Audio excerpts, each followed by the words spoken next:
ఎగువ తరగతులలో మనం ఏవైనా రెండు సంఖ్యల యొక్క సంకలనం ఎలా చేస్తామో నేర్చుకున్నాం కదా. ఈ వీడియోలో మనం విభిన్న హారాలతో ఉన్న భిన్నాల సంకలనం గురించి తెలుసుకోబోతున్నాం. చూడండి, విభిన్న హారాలున్న ఈ భిన్నాలను మనం ఎలా సంకలనం చేయబోతున్నాము. 9/10 ఇదొక భిన్నం, మరియు 1/6 ఈ రెండు భిన్నాలని మనం ప్లస్ అంటే కూడబోతున్నాం, అంటే సంకలనం చేయబోతున్నాం. అంతిమంగా ఫలితం ఎలా ఉండబోతుందండి, చెప్పగలరా? అయితే ముందుగా మీరు ఈ రెండు భిన్నాలని పరిశీలించి చూడండి. మొదటి భిన్నం 9/10 అంటే 10లో 9 వంతులుగా చెప్పవచ్చు మనం మరొక రకంగా. అదేవిధంగా రెండవ భిన్నం 1/6 అంటే 6లో 1 వంతుగా.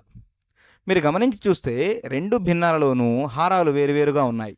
మొదటి భిన్నమైన 9/10లో లవం 9, హారం 10. అదేవిధంగా రెండవ భిన్నాన్ని మీరు గమనిస్తే హారం 6, లవం 1. రెండు భిన్నాలలోనూ వేరువేరు హారాలు ఉన్నాయి. అయితే ఒకే రకమైన హారం ఉన్నప్పుడు సంకలనం చేయడం చాలా సులభం. కానీ ఈ సమస్యలో వేరువేరు హారాలు ఉన్నాయి. మరి ఇటువంటి సమయంలో మనం భిన్నాల సంకలనం ఎలా చేస్తాం? మనం ఎలా చేయాలి అంటే, హారాలను సమానం చేసుకోగలిగితే సంకలనం చాలా సులభంగా చేయవచ్చు. మరి సమానం చేయడము అంటే ఏమిటి? సమానం చేసే ప్రక్రియలో మనం భిన్నం యొక్క విలువను పోగొట్టుకుంటామా? పోగొట్టుకోకూడదు. భిన్నం విలువ అలానే ఉంటూ హారాలు సమానం చేయాలి. ఎలా చేస్తామో చూడండి. ముందుగా ఇచ్చిన రెండు హారాలను మీరు గమనించండి, 10 మరియు 6. ఈ రెండు హారాల యొక్క కసాగు అంటే కనిష్ట సామాన్య గుణిజాన్ని మనం తెలుసుకోవాల్సి ఉంటుంది. 10కి 6కి కనిష్ట సామాన్య గుణిజము అంటే ఏమిటి? గుణిజం అంటేనే ఎలా వస్తుంది? దాని యొక్క 1, 2, 3తో గుణిస్తూ ఉంటే వస్తుంది. 10కి మొదటి గుణిజము 10 1 10, రెండవ గుణిజము 10 2 20 ఇలా ఉంటుంది. అయితే ఇలా రెండింటికి ఉమ్మడిగా ఉండే గుణిజాన్ని మనం తీసుకోవాలి. అంటే ఎలా? 10 1 10. 10 మరి 6కు గుణిజమా? కాదు. ఎందుకని? 6 1 6, 6 2 12. 10 6కు గుణిజం కాదు. 10 2 20. 10కి గుణిజమే 20. మరి 6కి 20 గుణిజమా? కాదు. ఎందుకని? 6 2 12, 6 3 18, 6 4 24.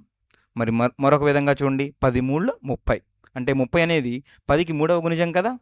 అదేవిధంగా 30 6కు కూడా గుణిజం చూడండి. ఎలా? 6 1 6, 6 2 12, 6 3 18, 6 4 24, 6 5 30.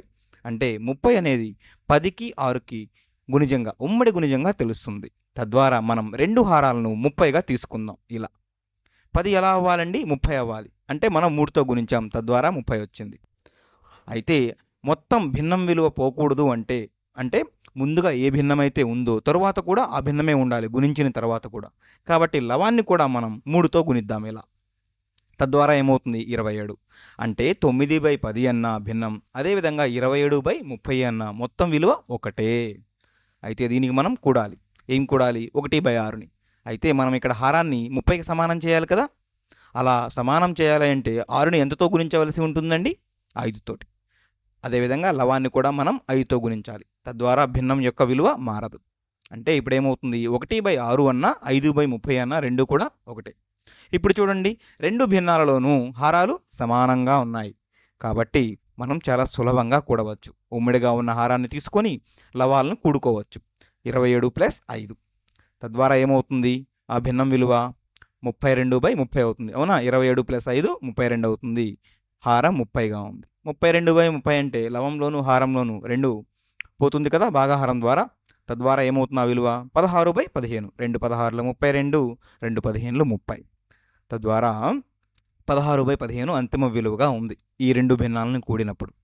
అయితే మీరు గమనించి చూస్తే ఇది క్రమభిన్నమా, అపక్రమ భిన్నమా? అపక్రమ భిన్నం. అపక్రమ భిన్నము అంటే ఏమిటి? హారంతో పోల్చినప్పుడు లవం ఎక్కువగా ఉంది. ఇటువంటి భిన్నాలను మనం మిశ్రమ భిన్నంగా వ్యక్తపరచవచ్చు. ఎలాగో చూడండి. అది ముందుగా హారాన్ని గమనిస్తే 15 ఉంది కదా. లవం ఎలా ఉంది? 16 ఉంది. లవం కన్నా ఎక్కువ ఉంది. దీనినే మనం అపక్రమ భిన్నం అంటాం. ఇలా ఉన్నప్పుడు మనం లవాన్ని హారం ప్లస్ వేరొక సంఖ్యగా రాస్తాం. ఇలా 16ని మనం ఎలా రాయవచ్చు? 15 + 1గా రాయవచ్చా? ఎందుకని? హారంలో 15 ఉంది కాబట్టి. తద్వారా విడివిడిగా రాయండి. 15/15 + 1/15. అవునా? 15/15 అంటే ఎంత అవుతుందండి? 1 అవుతుంది. ప్లస్ 1/15. దీన్నే మనం మిశ్రమ భిన్నంగా వ్యక్తపరచడము అంటాం. అయితే చాలా సులభంగా దీన్ని ఇలా రాసుకోవచ్చు. 1 1/15. అయితే ఇక్కడ మొదటి 1 ఉంది చూసారా? దీనిని పూర్ణాంక భాగము అంటాము. మిశ్రమ భిన్నంలో దీనిని మనం భిన్న భాగము అంటాం. కాబట్టి అంతిమంగా 9/10 ప్లస్ 1/6 విలువ ఎంత అవుతుందండి? 1/15 లేదా 16/15 ఏదైనా కూడా సమానమే. తరువాత మరొక ఉదాహరణ చూద్దాం. 1/2 ప్లస్ 11/12. ఇక్కడ కూడా చూడండి, ఈ భిన్నంలో వేరువేరు హారాలు ఉన్నాయి కదా. ఈ రెండింటి సంకలనం విలువ ఎంత అవుతుంది? అయితే ఇలా వేరువేరు హారాలు ఉన్నప్పుడు మనం ఎలా కూడాలండి భిన్నాలను? ముందుగా హారాలని సమానం చేయాలి. హారాలను సమానం చేయాలి అంటే వాటి యొక్క కసాగును తీసుకోవాలి. 2, 12 వీటి యొక్క కసాగు ఏమవుతుందండి? కనిష్ట సామాన్య గుణిజం 2 1 2, 2 3 6, 2 4 8, 2 5 10, 2 6 12. అవునా? ఆ 12 దగ్గరగా ఉందో చూసారా? అంటే 2కు 12కు సామాన్య గుణిజం అంటే కనిష్ట సామాన్య గుణిజం 12గానే ఉంది.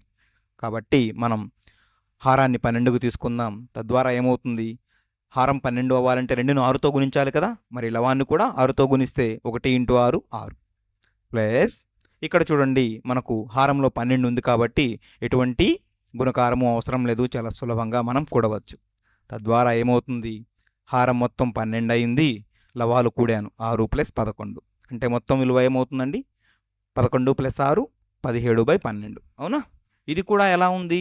అపక్రమ భిన్నంగా ఉంది కదా. ఎలా ఉంది? లవం హారంతో పోల్చినప్పుడు ఎక్కువగా ఉంది. ఎంత ఎక్కువగా ఉంది? 5 ఎక్కువగా ఉంది. అవునా? 12 1 12 పోతే 5 మిగులుతుంది. తద్వారా మనం ఇలా వ్యక్తపరచవచ్చా? 1 5/12, 12 1 12, శేషం ఎంత మిగులుతుంది? 5. అది పైన రాశాను. అంటే మొత్తం విలువ ఏమవుతుంది? 1/2 ప్లస్ 11/12. మీరు చూస్తే విలువ 1 5/12 మిశ్రమ భిన్నంగా వ్యక్తపరిచాం. మరొక ఉదాహరణ చూద్దాం. 3/4 ప్లస్ 1/5. చూడండి, ఈ విలువ ఎంత అవుతుంది? ఈ భిన్నాల సంకలనం విలువ. ఇక్కడ కూడా మీరు గమనిస్తే వేరువేరు హారాలు ఉన్నాయి కదా. వేరువేరు హారాలు ఉన్నప్పుడు మనం ఎలా కూడతాం భిన్నాలను? ముందుగా వాటి యొక్క కసాగును తీసుకుంటే చాలా సులభంగా చేయవచ్చు. మరి 4కి 5కి కసాగు ఏమవుతుంది? మీరు ప్రయత్నించి చూడండి. 4కి 5కి కసాగు 20 అవుతుంది. మరి 4ను ఎంతతో గుణించినప్పుడు 20 వస్తుందండి? 5తో కదా. ఇలా ముందుగా హారాన్ని 20గా చేసుకుందాం. అయితే 4ను 5తో గుణించినప్పుడు 20 వస్తుంది కాబట్టి లవాన్ని కూడా మనం 5తో గుణిద్దాం. తద్వారా 3 × 5 15 అవుతుంది. ప్లస్ ఇక్కడ చూడండి, 5 20 అవ్వాలి. హారంలో ఉన్న 5 కాస్త 20 అవ్వాలి. ఇలా ఎంతతో గుణించవలసి ఉంటుంది? 4తో గుణించాలి. అవునా? తద్వారా మనం లవాన్ని కూడా 4తో గుణిద్దాం. ఏమవుతుంది? 1 × 4 4. అంటే హారాలు మొత్తం 20కి సమానంగా అయ్యాయి కదా. హారం 20, లవాన్ని చూసినట్లయితే 15 + 4. తద్వారా ఏమవుతుంది? 19/20. ఇదే భిన్నము క్రమ భిన్నము. ఎందుకని? లవం హారంతో పోల్చినప్పుడు తక్కువగా ఉంది కాబట్టి 3/4 ప్లస్ 1/5 దేనికి సమానంగా ఉంటుంది అండి? 19/20. ఈ వీడియోలో మనం ఏం నేర్చుకున్నామండి? విభిన్న హారాలు ఉన్న భిన్నాలను ఎలా సంకలనం చేయాలో మనం నేర్చుకున్నాం.